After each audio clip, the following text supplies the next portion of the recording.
है एवरीवन, हमने क्लास 6 के ज्योग्राफी में पढ़ा था कि रात के समय आसमान में चमकने वाली सारी चीजों को खगोलीय पिंड कहा जाता है।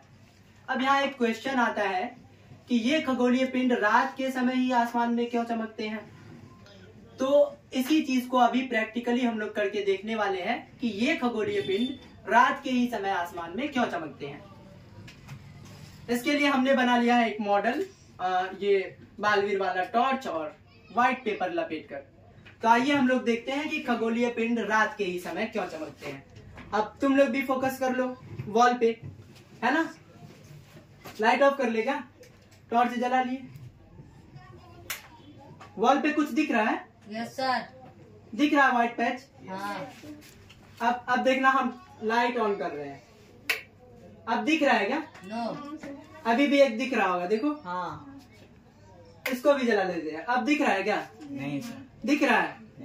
कहाँ दिखा, किसका कितना एक्टिव है जिसको दिख रहा है? ऐसे ठीक है, एक दो तारा दिन में भी दिखता है दिखता है ना? नहीं दिखता है? दिखता है ना। अब लाइट ऑफ कर रहे हैं, दिख रहा? पूरा ऑफ कर रहे हैं, दिख रहा?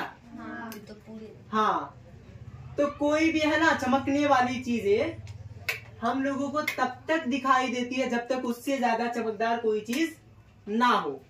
रात के समय हम लोगों को इसीलिए सारा खगोलीय पिंड देखने को मिलता है क्योंकि रात के समय सूरज जैसा कोई पावरफुल लाइट इन खगोलीय पिंडों के पास नहीं होता।